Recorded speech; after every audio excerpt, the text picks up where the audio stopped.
Hi everyone, and welcome back to my channel. I'm Ashton, your boy. And today I'm going to be talking about my experience with my Wacom tablet. Yay! I've been wanting to talk about my Wacom for a while now, but I just haven't had the chance. But now that everyone is practically everyone is in quarantine in some form or another, I figured, yeah, why the hell not? So this is a drawing pad Wacom Intuos. I'm not quite sure how to pronounce that. It's a stylus sensitive drawing pad, which does so that means that it does require a bit of hand-eye coordination. It came with its little charging cable and its stylus and manual and all the stuff to set it up properly. Setup was pretty easy, and well, I'm gonna talk about the pros and cons, and pardon me, and then I'll delve into what I mean. So, the first pro, it is Bluetooth. So and it's compatible with this old beast here. So it's compatible with almost anything that has Bluetooth and that can run, whatever programs you need this thing for. This one came with 3 programs. It came with Clip Studio, Paint.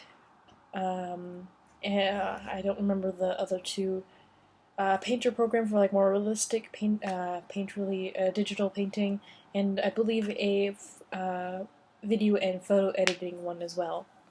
I exclusively use Clip Studio as it has the results I want and everything I need, and also as well as a animation studio as well. So I don't really use the other ones.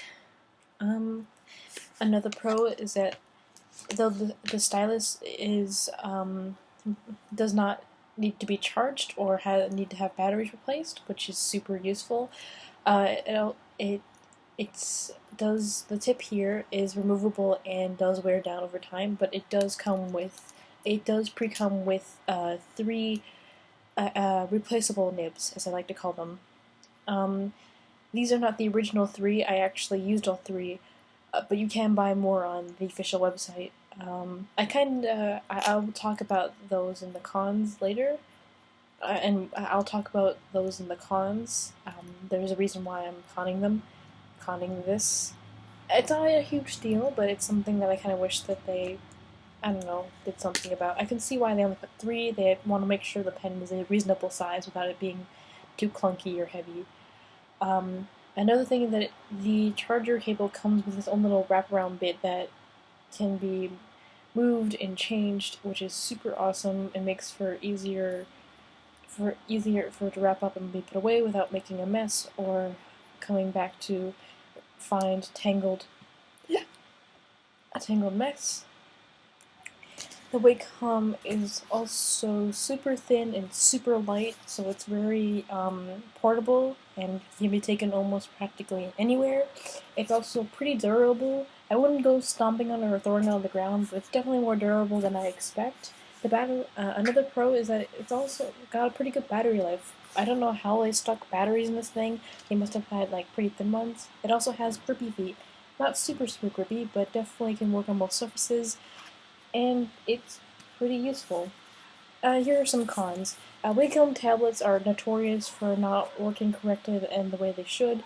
For a while, the buttons that we have right here, the buttons that I had a while, anyone that I would press would automatically instantly put any of mine that were going into straight line mode and would snap, which can be useful, but I couldn't find a way to undo it. And there's also a button on the pen which I constantly bump on accident, so you can imagine how frustrating that was. The only way to get it to stop doing that was turning off the Wacom and turning it back on again. Here's another con. It does not manually turn off. There is the sounds of the city, my people. The sounds of the city. There is no manual turn off. Another pro is that it automatically shuts off, so if you're taking a break or going to do another task and realize you're taking too long or forgot to turn off your device, it automatically turns off. But the con is there is no manual turn off. You can't just press the on button and then turn it back on again. Trust me, I've tried every other way to Sunday to manually turn it off. The only way I found to manually turn it off is by plugging it into the charger and then unplugging it again, which is a bit of a hassle.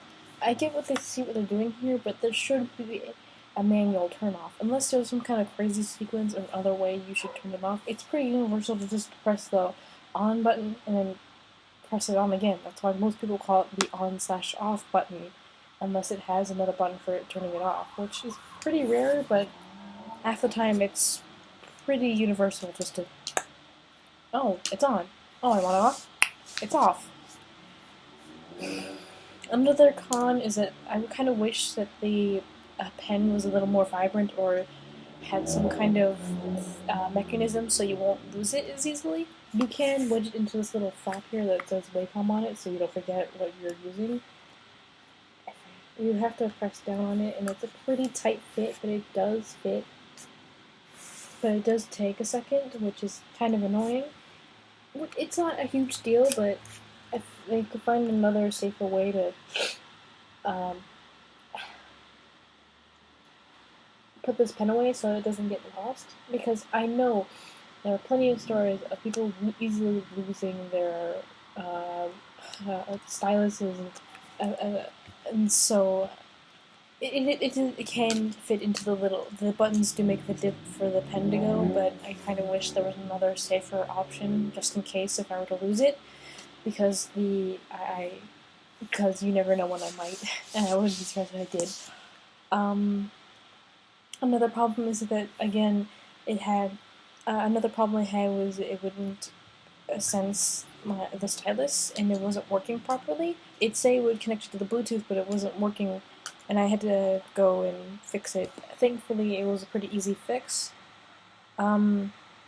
Again, Wacom tablets are notorious for not working properly, which is a bit annoying, but I haven't had any problems with it recently, which is super awesome. It always tells you when its battery is running low, and there are other. It's also something. It's also one. It's a screenless one, so you do have to get good with your hand-eye coordination. Thankfully, it's not too bad, and you can see where you are drawing with that little sort of. It's not like a full-on cursor, but you can definitely see where you're going. Customer service is like super nice and always gives you extra options. I had a bit of a problems with my software, and they accidentally gave me the wrong activation codes for the software, but thankfully everything's fine now. I don't have to I haven't had to put any maintenance behind it. I have some queries with it. Query number one, I kind of wish that they gave you more replaceable nibs.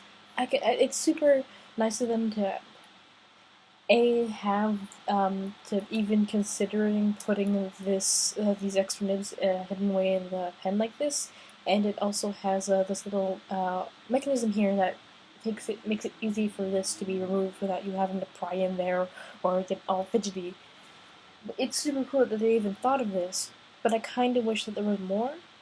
For someone who draws almost every day and draws digitally every day, I worth and I'm pretty clumsy, so the first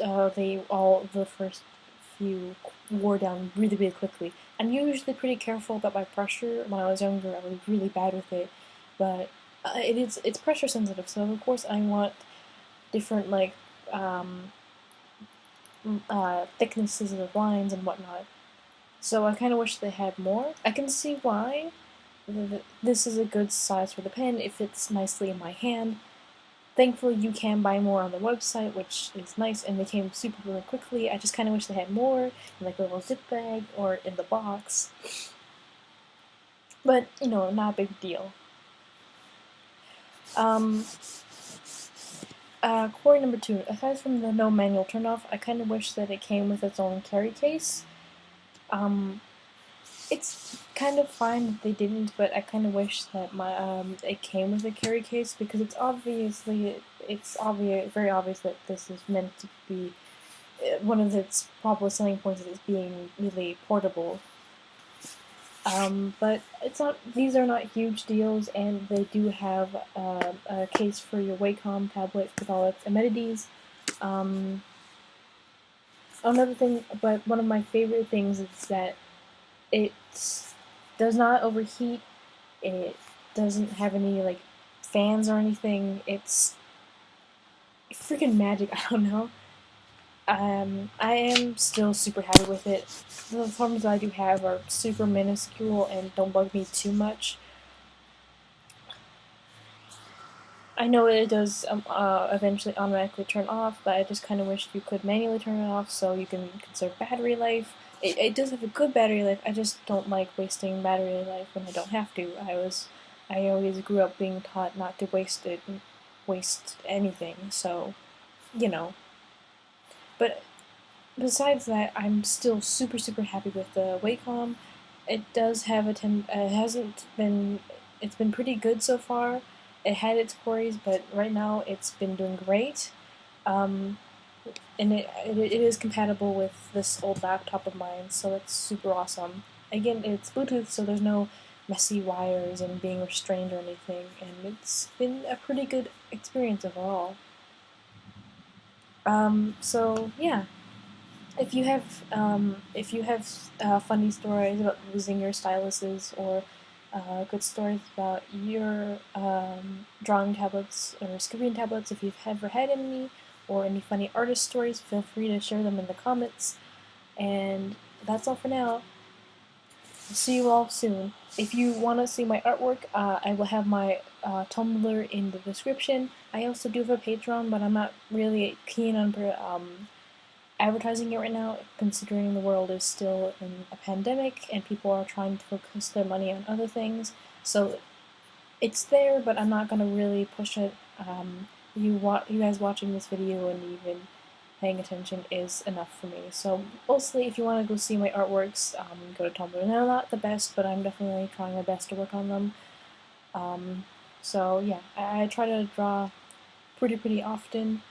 Um, I try to publish my works, but some of them are more personal. So, anyways, that's enough banter about my social medias and me babbling. This has been Ashton, and I'll see you all sometime soon. Bye!